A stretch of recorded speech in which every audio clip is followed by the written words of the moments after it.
Lovely. So I've hit the record button, which is great. So I've had a little bit of a chat. We've got two students who are attending our webinar live tonight. So we've got Julie and Billy, and they've just turned off their cameras, more comfortable with that, which is perfectly understandable. So this session is being run live, and lovely to have you both along this evening. But it is also a great resource for students listening back to this session as well. I know that they're very much enjoyed. So that's great. And I hope they continue to be a great resource for everybody. Tonight's webinar is slightly different to some of the other financial wellbeing webinars I've delivered this year. A lot of the topics we've worked through are very numbers-based and financial, as you would expect. Tonight's slightly different, where we're kind of taking a little bit of a different look into our money personality and the role that that plays in terms of our financial well-being and our overall financial success. So hopefully this is a slightly different one that everyone will get some enjoyment and benefit from as well. So before we begin, I always like to say a big warm welcome to everybody, and obviously those who are listening back, and just to recognise all the incredible work that you're all doing. As I just chatted with Julie and Billy, acknowledging the incredible work you're doing through your studies, if it's coursework masters, PhDs. I know that you're likely to be doing it on top of work as well, and life and family commitments. So just a big warm welcome, but really amazing work that you're all doing. So that's really great. And also an accomplishment as well to be listening to this and making some time for your financial well-being as well. So that's really important and great that you're doing that and prioritizing that. Before I officially get started, acknowledgement of country is really important to me. I'd like to acknowledge the traditional custodians of the various lands on which we're all connecting from today, and also as we're listening back to this for this online webinar. I pay my respects to elders past and present, and recognise and celebrate their connection and role in caring for country over thousands of years. May their wisdom and strength be with us today. Now, Julie and Billy, it'd be great just if you also, just so you get familiar with using the chat, if you've used it before in Zoom, I'm not sure, but if you can find where it is located on the navigation panel sort of in Zoom, there's a little chat and a bubble. It'd be lovely for you to share where you're located if you'd like to add that into the chat. It's nice just to get an idea of where we all are connecting in from. I'm from northern New South Wales, so right on the border near Queensland, so I'm near the closest to the Gold Coast campus at Southern Cross University. Welcome, great. That's Billy's in Port Moresby, PNG, wonderful. Got lots of students there, and south of Melbourne, Phillip Island. So we're stretched out geographically, but lovely that you'll be able to connect in today. Before I get started, just a little bit about myself if you've not come across me before. My name is Liz. I'm a CPA, so my background and all of the first part of my career is deeply grounded in accounting. So CPA, worked as a senior management accountant and board member and treasurer across a lot of the top ASX 100 companies here in Australia and in the UK. And then I sort of moved into education sort of in the second part of my career, working as a unit assessor at the university. And I've also moved into teaching and delivering education in the vet sector, but really passionate about financial education. So both, you know, in the accounting world, but also in terms of financial literacy. So I have run my own consulting business in that way. And that's the capacity in which I really connect in with the SCPA, is really to provide my services. I have a diploma in financial counselling as well, so I kind of match those together to really try and provide some assistance and support to the SCPA's members. So my aim with all of these webinars and the consulting that I do, so I'll talk a little bit about that at the end of the webinar tonight, as well as you are able to work with me one-on-one if that's something that would be helpful and supportive for you. But my aim is really to help you to feel more confident and competent financially. And that's really so that you can then focus on your studies, your career, and the things and people you love. Finances can be such a burden, and it's something, a weight that we often are all carrying, but just with a little bit of education and really being able to have the conversations, and it's something that we're not able to really talk about a lot with family and friends, and then having a space like talking with somebody like myself or a financial advisor or an accountant, some of those conversations can be really helpful to just helping you get clarity and confidence around what you're doing financially. So tonight's webinar, I've got sort of 3 key things that we're going to cover off. And as I was chatting to Julie and Billy earlier, they may need to leave partway through, and that's perfectly fine. So don't feel like you've got to let me know. You can just head off whenever it is that you need to do that. Because I also know with the difference in times, yeah, it's really tricky for this to work for everybody. But what we're going to have a look at tonight is why understanding your money personality is really important. So we've got an hour to spend together looking at this. You could spend a lot more time digging into this in detail, but hopefully it's going to be enough for you to really at least just have a little bit of opportunity to reflect on your personality and maybe your relationship with money. And in doing so, I guess I'm going to look at some approaches that can help you to increase that self-awareness, because it's really that self-awareness that's really the key. Because once we're aware of something, we can then sort of sit back from it and think, okay, is this a way, is this a habit that I would like to continue with, or is it something that I want to change? And then we're going to have a look at some of our common limiting money beliefs and just some strategies about how to overcome them. So as I said, a little bit of a different webinar, not so you know, in the depths of the numbers tonight. We're not looking at budgeting or investing or anything like that, but this is really important. And it's kind of the overlay that sits in the background to all of these conversations and thinking around money as well. It really plays into everything that we're doing with money. We carry it with us. So what I'm going to do, and it's really, some of it's overly simplified. There's lots of different ways that we can talk about money personality, but with the slide that you can see here, this was really just to kind of open it up and have a bit of a demonstration. You know, if we were to look at a cross section here, we've just got a group, it looks like people are sitting around a boardroom, maybe they're at work, that you would come across people with a lot of different types of money personalities. It would be interesting to know, you know, your own opinion of what yours is, and then others might view that different. That's all can be really helpful to seek feedback from others about, you know, what is it, and obviously those that are closest to you that know you well. If you've got partners or family, they can often give you some of that feedback, and that can help you as well if you're wanting to just kind of understand your relationship with money a bit more. Billy and Julie, I don't know, even just from looking at this slide and having a look at some of those names without really having any idea of, you know, what's behind them, are any of those jumping out to you in terms of personalities that maybe you resonate with, that, you know, you might feel like you're the big spender, or you're the saver or the shopper, or maybe you're really focused on investing? Does anything there you can share in the chat if you would like, if there's something there that jumps out? So Julie's saying definitely you're the ostrich. So that often resonates with people too. So somebody who's sticking their head in the sand, they don't want to know, they don't want to know about it, don't want to talk about it. Could I ask, and of course answer only what you're comfortable. Is that something perhaps that you saw when you were growing up in your family? Was that a way that money was dealt with? Was it something that wasn't talked about and was quite sort of held as a secret? Because sometimes these relationships that we have with money and the behaviours and habits we have, some of them we do inherit, but we do get a real good opportunity, as we're kind of talking through tonight, to sort of increase our self-awareness, and then that can help us to then start to sort of dig a little bit deeper and challenge some of those habits. So Billy's sharing that he's the big spender.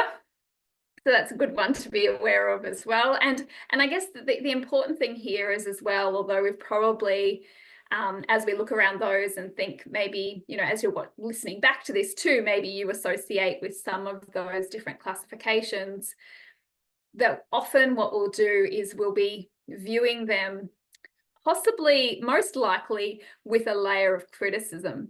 So I'd be surprised if Julie and Billy are probably not feeling, really positive about what they've said about themselves, as there will be probably a negative association with those. So,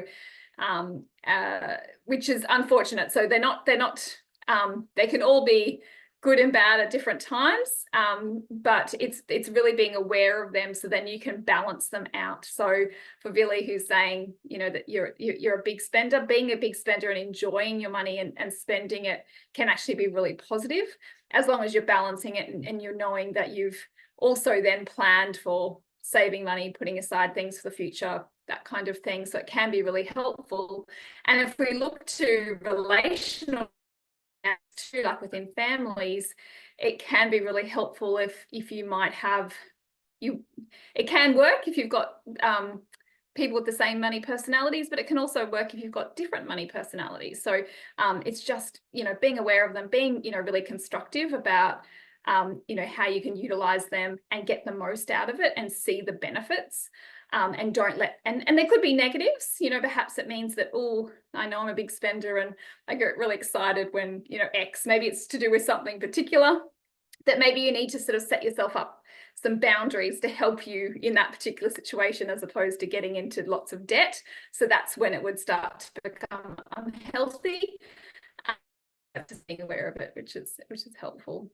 And Julie, thank you for sharing too that yes, what you're sharing is that you weren't taught anything about money, and you will not be alone in that either. So most families, most people, is never something that was taught at school, not something that families often talked about either in terms of how they budgeted. You might have just sort of maybe seen your parents maybe make some decisions and spend money in different ways, may have seen arguments. Sometimes people will have that experience too, and then that can then lead to different associations with money. But yeah, it's absolutely an area, and that's why I get so excited. I love this part of my month because I get to deliver these webinars, that having these conversations and these opportunities and spaces like we have tonight helps us to kind of start those conversations and start thinking about it, and also realize that you're safe to talk about it.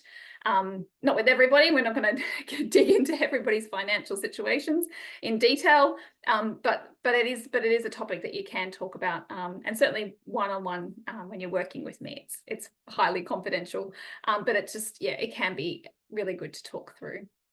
So I guess the key takeaway here is, which you've already done, is just to kind of have a little bit of a first very superficial look at the different personalities that I've presented on the slide, and you've kind of already resonated with some of them, and maybe with some of the others you might also identify that, oh, that's definitely not me. So having some of these ideas can help you to start to get an idea of what is my relationship with money? What is my personality with money? So the first really important thing is understanding it. Obviously, awareness precedes choice, and choice precedes change, and that's kind of the key to what I was alluding to before. So if there's one thing you take away from this webinar, is just a little bit more awareness in terms of, or even having some practices that you might do to help dig a little bit deeper in understanding yourself and your relationship with money, that would be really great, because it's that awareness that's really going to help you move you forward to a better place in terms of thinking about, yeah, as I said, you're going to be able to then have the choice and challenge, perhaps once you can see it fully, it's come into the light, you know how you relate to money, you can then think about whether it's healthy. So yes, that's the key thing here from this slide. You'll speak with financial planners, counselors, psychologists. It's always the first step towards financial health is having that awareness. So it's going to help you to shape your approach to spending, saving, investing, all of those different things that we do with our money. It's going to really help you to shape that and understand it a little bit better. So once you know how you approach money, you can then consciously choose to develop a healthy relationship with money and prevent it from causing financial challenges. So obviously it's not as straightforward as that, and often there may be areas that you improve on, and maybe you'll just choose priority areas that you might identify as being perhaps the ones that you want to change and work on. So it might be maybe around spending. And often it's helpful to kind of think of those different domains of our interactions with money. So if we have spending, so we often start with earning, spending, saving, investing, and sharing. So they're kind of the 5, if we kind of divvy it up in terms of how do we interact, what are the interactions with money, they're the 5 key ones. And that could help you to kind of increase your awareness. You could think about, okay, so what is my personality or approach to earning money? You might want to, look into that in a little bit more detail and understand the dynamic between you and earning money and your job, and how that's been, throughout your life so far. You might look at how you spend money, how you save it, invest it, and how you share it. Might be a nice way to sort of increase that whole awareness in terms of your whole relationship with money. So another way to kind of divvy this up, and I'd probably be looking, this is another, and I'll show you another couple of, if you Google money personalities, you'll get many of them. And it's not to try, the idea isn't to try and find the best one, but it's really, if you work through a couple of them, they'll look at things from different angles. And just really allow you to increase your awareness in terms of the full dynamic that's going on between you and money. So here we've only got 4. It's been simplified even more. And I'd likely think, based on what you'd chosen before, Julie and Billy, that Billy would probably be the spender, and Julie would probably classify herself as the avoider in this sort of simplified slide and classifications there. And then in contrast to somebody who's the hoarder. And then we've got this idea of money monk as well, who's at peace with everything. And I think what we've got to take away from these things as well is that we'll have a dominant, likely to have a dominant personality, but we can change. It depends on different circumstances. So sometimes we can be, have that hoarding mentality at some times, or we might have that, the spending might really be activated perhaps when we're purchasing gifts for people. So for some people that they become overly generous and feel like they want to buy for other people. So it's really interesting to kind of dig a little bit deeper about which the domains for which these different personalities sort of pop out, so you can really be quite detailed with it. So what I've got in this next slide is really some ideas about, how can we increase our financial self-awareness. So looking at some of these different money personality, there's different quizzes. So the first one, which I'm sure many people are across, is the Myers-Briggs.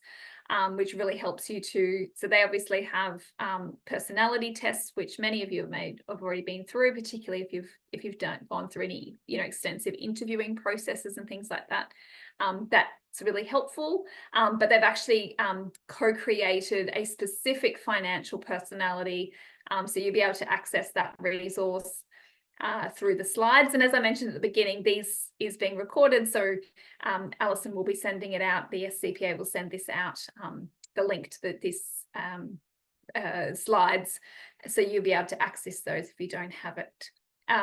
So that's a really great one that can help you to kind of look in and discover your financial personality. And I guess it's when you go through and you answer these questions that it's not black and white, and it's not, but you don't anchor yourself in that. But I think what it does, it's kind of prompts you to understand yourself a little bit more. It might come out and say that you have a dominant, particular type of personality in the way that they've classified it. But if you don't resonate with that, or you feel like you want to challenge that, that's also perfectly fine. This is all just about you really just getting to understand yourself. We've also got the ABC, so we've got the Pineapple Project quiz. So that's another great one that can help you sort of understand your money psychology. And also Ken Honda, who's a Japanese gentleman who's written a book called Happy Money, but also developed the money personality type quiz as well, that you might find helpful. So if you've got some spare time, which I know everyone doesn't really have, but these can be really helpful if you've just got, want to play around with something, can be great. So what I would suggest is, having a go at those and see what comes back. But also just simple things like having a reflection journal, and using specific money journaling prompts can be really helpful. Even setting aside, so Julie, I know that you've shared that you're a sort of the ostrich type and you're wanting to stick your head in the sand. It might even be worth just even having a time, and I know that time is precious, but even if there is just a time each week that you could set aside, even if it's 15 minutes to half an hour, that you sort of dedicate to your relationship with money, that you could maybe even just start with. And really, as you've shared that, you know, the big spender, maybe it's just using that as a prompt to start with, and just, you know, reflect on, you know, where is it my whole relationship with money that makes me want to put my head in the sand, or is it that I feel really comfortable? So yeah, I can share these. Would you want to share them in the chat? Would that be useful? I'm just trying to see if I can link onto them. It's not letting me do that. Why is Yeah, it not that's letting me okay. do that? Is that all right? I can't, I was just trying to do that.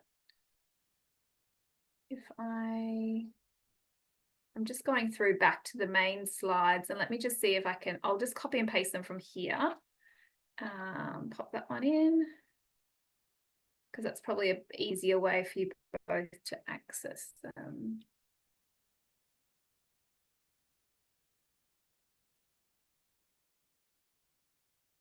And that one, there we go. So hopefully that's worked. Perfect. Lovely. So yeah, that might be just a really good starting place to kind of, you know, get to understand yourself a little bit better in terms of, you know, head in the sand. Is it, because maybe it's not, as I sort of shared, those sort of 5 areas of money related, you know, the components of earning, spending, saving, sharing, investing.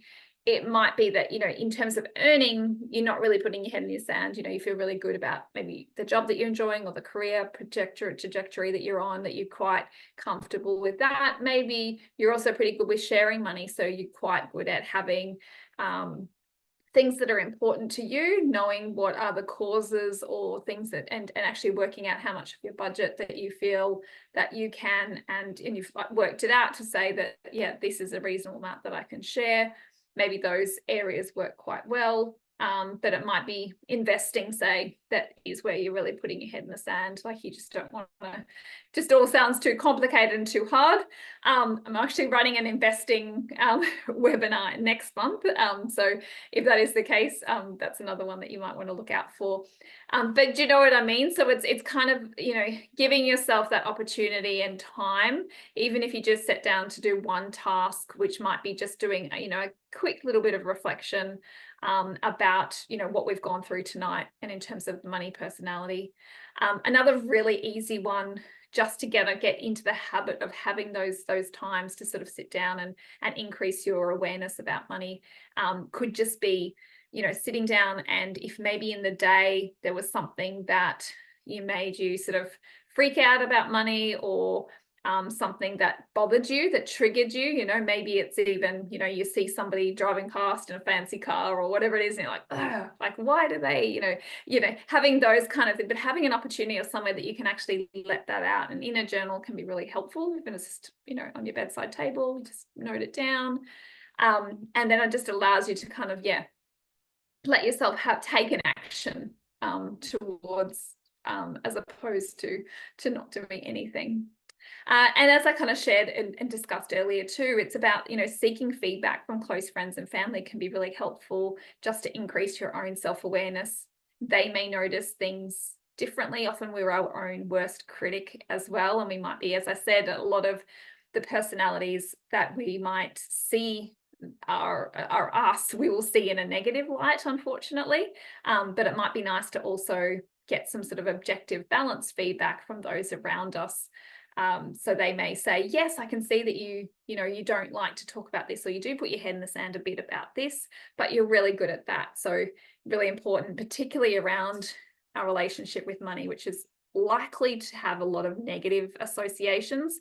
So not only, firstly, do we grow up not knowing or being taught, you know, how to just do the basics, how to budget, how to, you know, avoid debt, how to save up for things.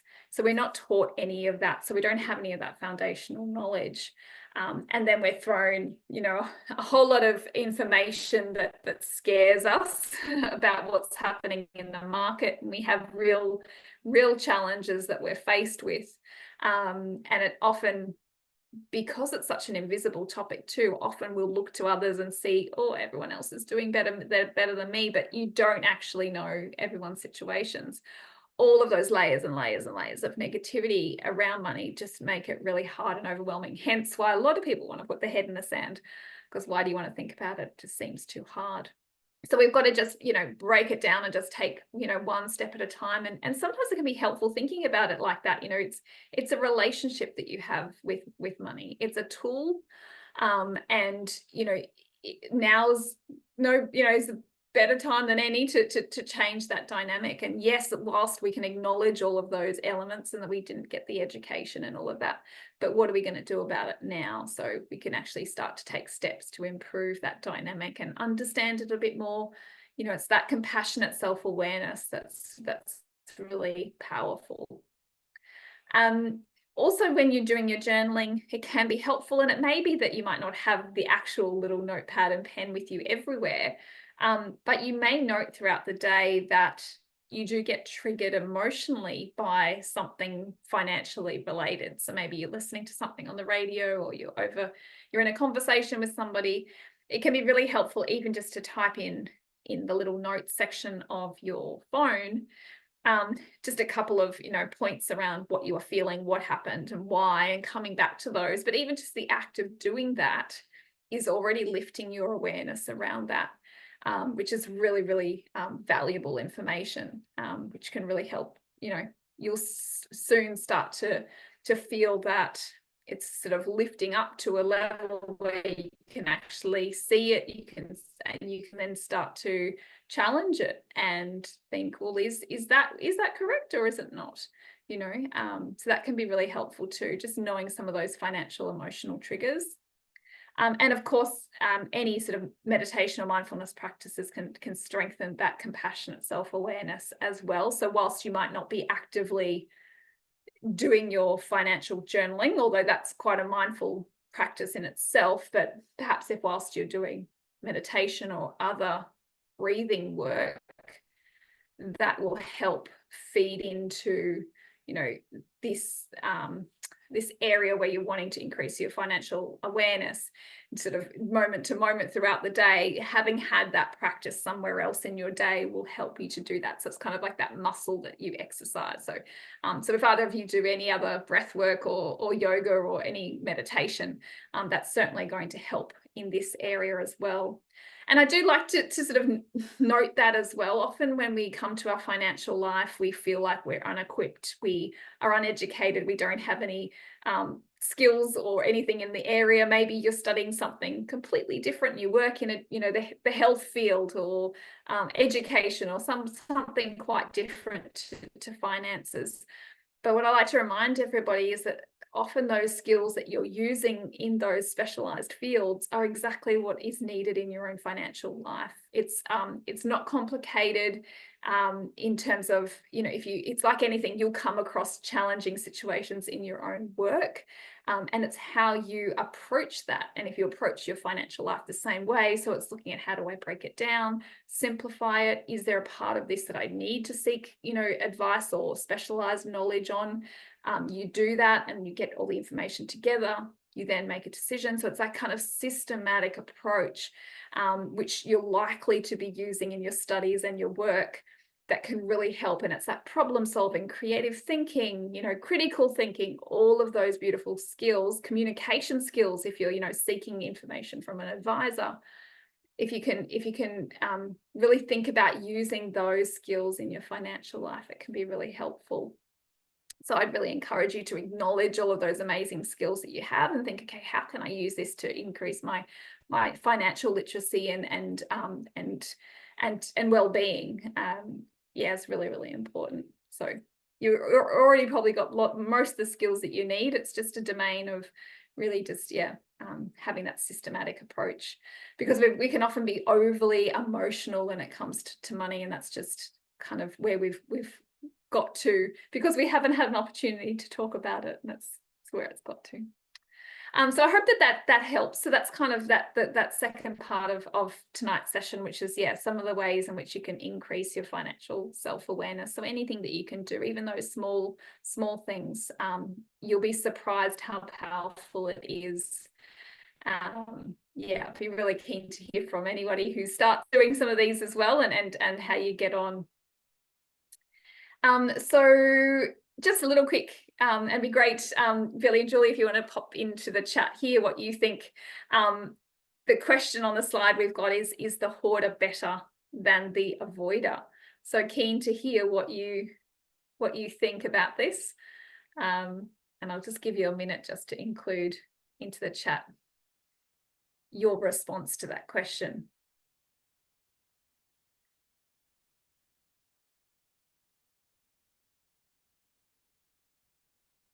So Billy's saying, yes, you believe the hoarder is better than the avoider. I think that's how I'm interpreting yours there. That's great. And Julie's saying, surely there's a balance between the two. So that's probably the one that I'm tending towards as well, is that, as we're kind of talking earlier about all the different types of money personalities, it's not that one is better than the other. It's and we often do this too, even with each other, and particularly in relationships. So you're likely to have done this with your partner. You might look to them and criticize maybe what they do.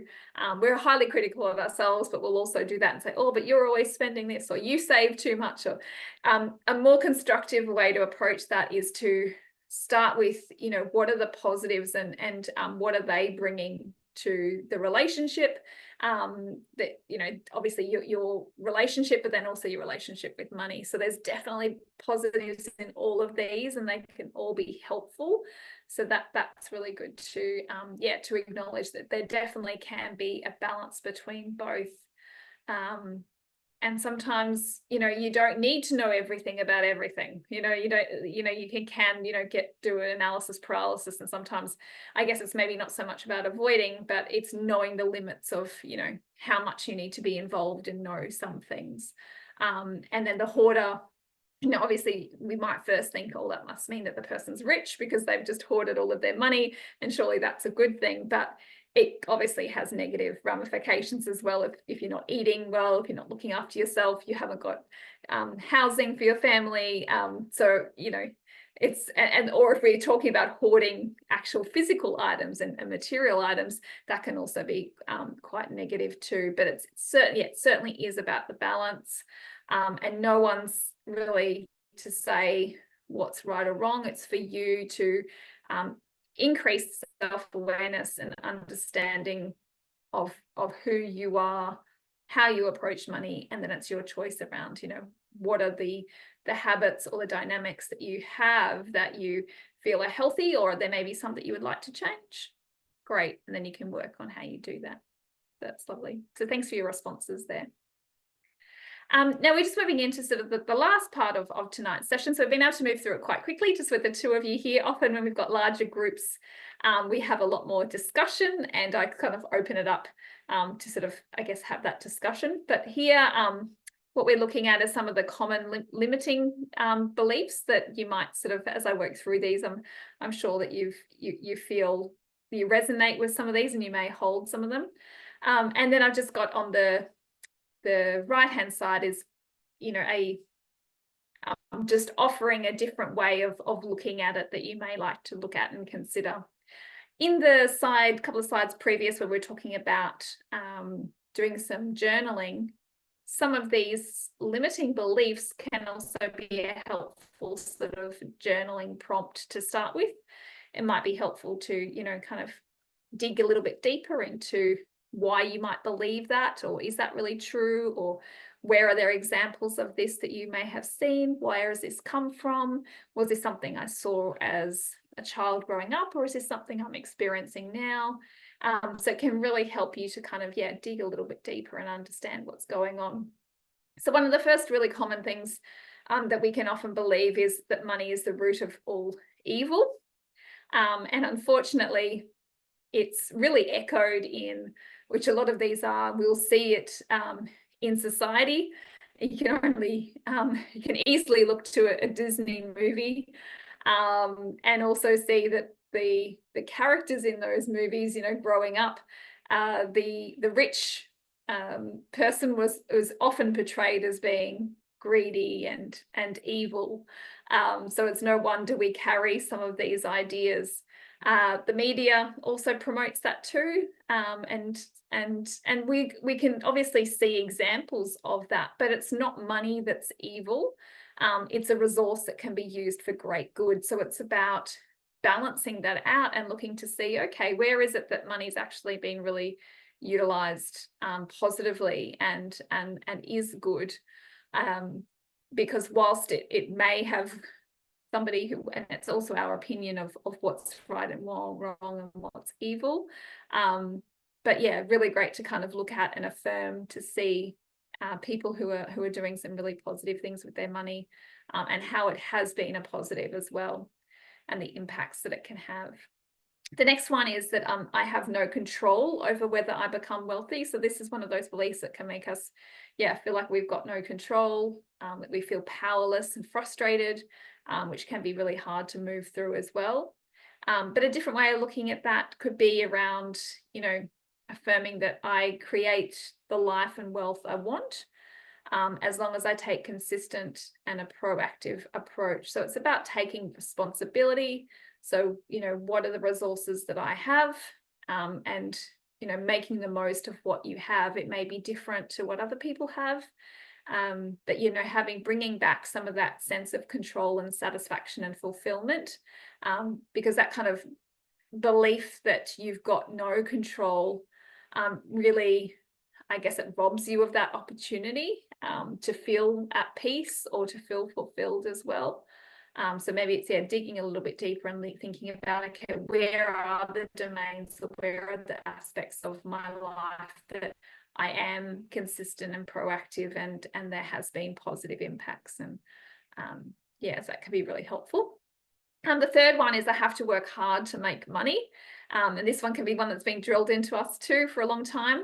But it's about shifting that as well, and maybe acknowledging, hopefully with you all studying, that either you're moving towards a goal or a career that you're more aligned with. So it might be that you're already working in the area, and perhaps you're developing yourself further, or maybe through your studies you're doing a complete career change. But hopefully if it's not right now that you love what you do, that you're moving towards that, and through the studies you are enjoying it. So something like, you know, I love and excel at what I do. My passion and skills solve real problems and will lead to great profits. So it's just shifting some of those thoughts that sit in our subconscious, that can be really helpful. The fourth one here is money doesn't buy happiness. So, you know, rather maybe reflecting on that money can buy the resources and choices to create a good life for myself and others. It doesn't necessarily mean that it's going to buy happiness. A lot of happiness is our own responsibility in the way that we, you know, the perspective we take on situations we're in, how we handle those, the people that we're around. That's really our responsibility, isn't it? It's no one else's to be happy. But money can be helpful in terms of letting you buy resources and allow you to have different choices as well that can create a good life for yourself and your family. But again, it's not good nor bad. It's just a tool. It's just a resource. It's just an exchange of value, of energy. That's all money is. So it's kind of helpful sometimes to break that down. It can feel quite loaded, but just reminding us that it is just a resource. The last one, which I often find in my counselling sessions, is the idea that you have to be good at maths to be wealthy, and particularly with a lot of the women I work with who weren't encouraged at school to develop their maths skills. Some were even criticised, which is really hard. They've kind of had to work at overcoming that barrier, I guess, to having a positive relationship with money, because they felt like it was really underpinned by, you know, the dynamic that they experienced at school and with maths. But financial success is really driven significantly by your own behavior. It's not so much about your mathematical ability. So yes, it can be helpful, but there's really, and happy to obviously work through and even listening back to some of my other webinars where I have some tools for budgeting and things like that. But that's where you could go and you could seek advice and advice and feedback from somebody in the industry to help, you know, make sure that you're calculating something correctly. But it's much more, your financial success is really much more about your behavior than it is your mathematical ability. So to not let that hold you back, and even to try and maybe dig a bit deeper in terms of that dynamic if it exists. So do any of those, Billy and Julie, do any of those resonate? Do you feel like you hold any of those common limiting beliefs from 1 to 5? Was there one in particular maybe that stood out for you that you felt, you know, having read it or me talk about it, you kind of think, oh yeah, I do think that. If you're comfortable sharing, it'd be nice just to see. Okay, great. So Billy's sharing 5 was certainly one that you, so that's that mathematical ability, which is really, yeah, feeling like it's a barrier to having a good financial relationship with money, but also to experience wealth. So it's certainly not. So hopefully, yeah, maybe that's one that you might feel like you could maybe look at a little bit deeper and understand why that dynamic's there. Great. And Julie's also sharing that she's, yeah, really resonating with that last one as well. And also number 2 as well, yeah, feeling like you don't have control. That's a common one as well. And that can feel really desperate at times too, and is a really challenging one to deal with. But it's identifying, you know, what are the components of my financial life that, you know, giving yourself that control back. And one of the biggest things, if you know me or work with me before, is budgets are my absolute deepest love in business, but also in my personal life. For me, it's the core to a healthy relationship with money. For some people, they think, oh, budgets, oh no, you're going to make me restrict my money and work it out, and I don't want to know, it's too hard. But once, if you sat down and did a budget with me, or you actually go through and do the process yourself, that there's so much peace that comes with doing a budget. It's very simple mathematically, and that's the level of maths that you really need to really get that sense of control back, and also really start to take ownership and responsibility for your financial decisions. Because when you're budgeting, you're actually looking at, okay, what's all the money that's coming in, that I know the income that I'm earning, and what are all of my expenses that are going out. You can, you know, take a snapshot of what does that look like currently, and it can help you with that sort of self-awareness as well. And you can kind of go, okay, right, this is where my money is coming from, this is where it's going, and you get to check in and say, right, is this in alignment with what, you know, do I really want to be spending that amount of money on going out? Or maybe it's a particular hobby that you have which you enjoy, but you don't realize how much pressure it's putting on your finances. So then you can start to choose, and you can give every dollar that you earn a purpose through that budgeting process. Now you can do this, you know, pen and paper, Excel, there's lots of apps, but that would probably be another key sort of takeaway action from tonight, to sort of increase not only the dynamic that you might have and the emotional triggers around money, but having a budget also then shows you what are the real, it's like the black and white of what's happening in terms of my financial life at the moment. Like, where is my money going? Where am I letting it go? And then, you know, coming back and saying, right, I'm in control here. I'm going to actually decide and choose where I want it to go. Yeah, that's cool. Lovely. I'm just reading the chat here as well. Yeah, lovely. And Billy, sorry, you were just sharing as well, but yeah, really you're just reflecting on how important it is to be proactive with your self-awareness and understanding what are the triggers, and just sitting with those triggers and understanding them, And then from there, you can sort of move into a space of, do you want to change this? And that's going to be really helpful for you. Julie's just shared as well that you've joined the You Need a Budget. Is that a thing? Is that or is it just a is it an official real thing group that you join? Or I'm not sure if you share. Yeah, is it? Okay, cool.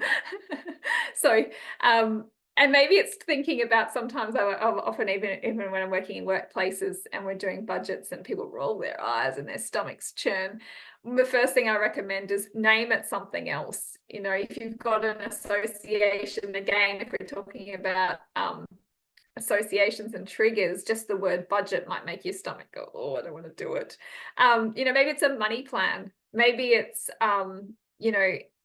call it every dollar, or whatever you want. Give it a different name, but it's about you. It's a plan for your money. For you're going to decide where every money goes.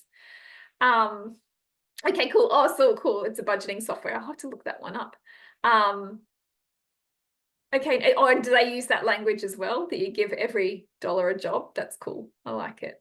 Because that's my big thing too. I kind of say it, I kind of use the word purpose, like give every dollar a purpose, like make it very clear, put those dollars to work. And then it becomes fun and the dynamic shifts. So yeah, certainly recommend that everyone does that. Yes. Great. So I guess just to kind of finish up and wrap up here, what I was what I'm reflecting on now is, what are you going to do to positively change your relationship with money? Sort of ask that question. And I've got a couple of options here, some ideas of things too. Reading books that will increase your financial knowledge and influence your mind in a positive way. So Your Money, Your Life. If you haven't read it, it's quite a good different type of money book. But we did have Ken Honda as well, Happy Money, which was the Japanese gentleman wrote the book.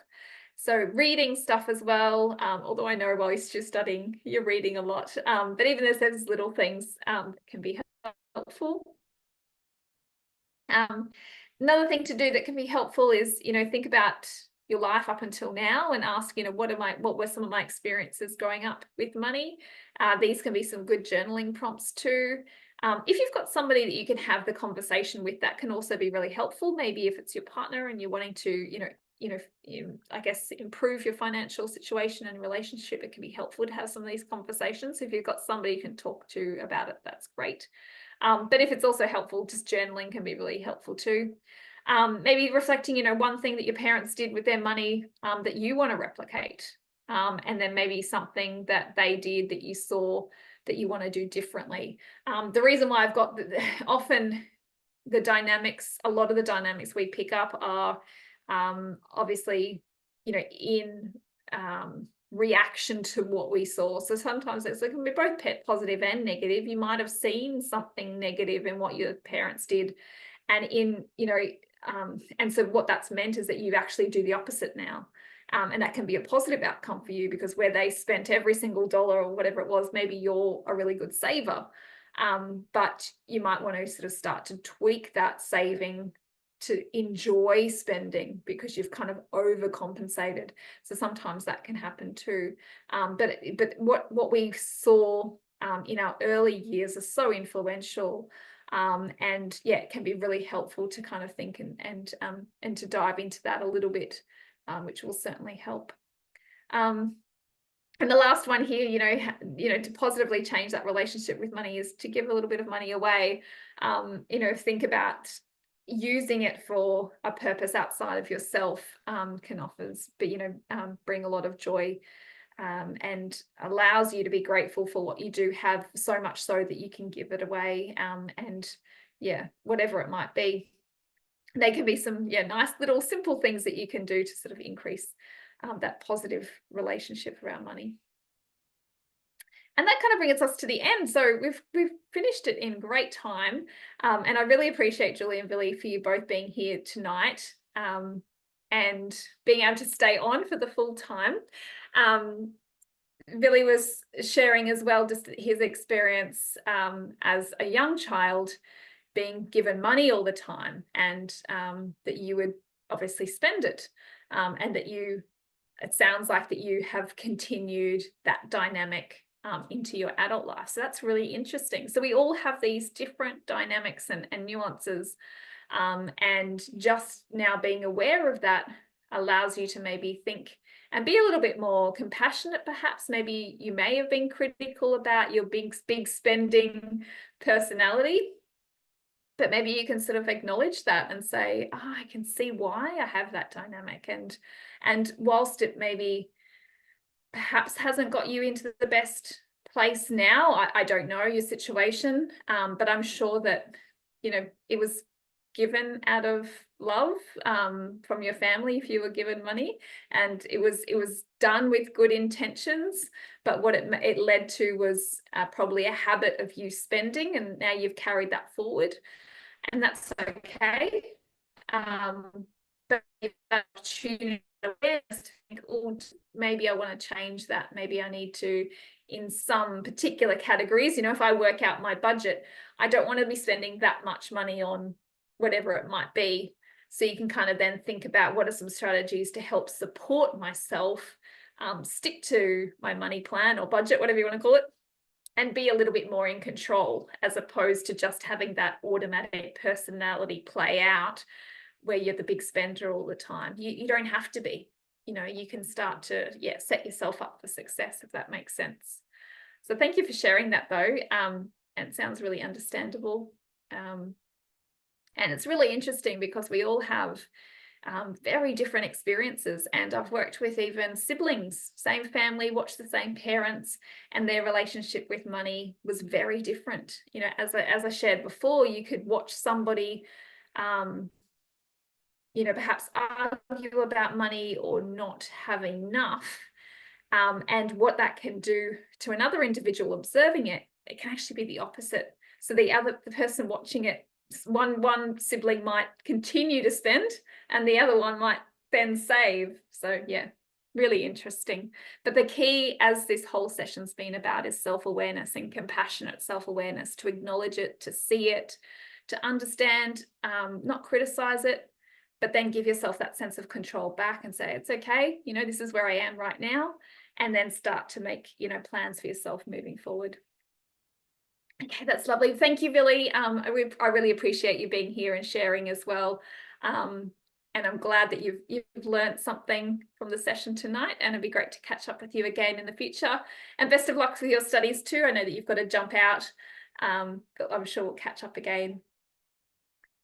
So I'll probably finish the session off there. Julie, I know you're the last one here, but also just for those listening back, I do just want to share that I do run one-on-one consultations for the SCPA students. So they are free. So it's a partnership with myself and SCPA. So we're able to provide students with free one-on-one sessions with myself. And it's obviously absolutely confidential, and it can be tailored to whatever it is that you're wanting to work through. So it might be that you want to, you know, work through doing the budget. Maybe that's something completely new that you've never done before, and even just talking it through as you're doing it can be helpful. You might have maybe some things that you're trying to work on, maybe reducing debt, or you might have some plans that you want to sort of talk through. It's really just structured around what's most helpful for you. But it's really centered around, you know, financial counselling, financial literacy, and just hopefully taking the stress out of money if you've got that with you. And then the final one is, if you're not already an SCPA member, just the link that I've included there to register. It's absolutely free, but what it does is it gives you early access and notifications to all sorts of resources, so that can be really helpful.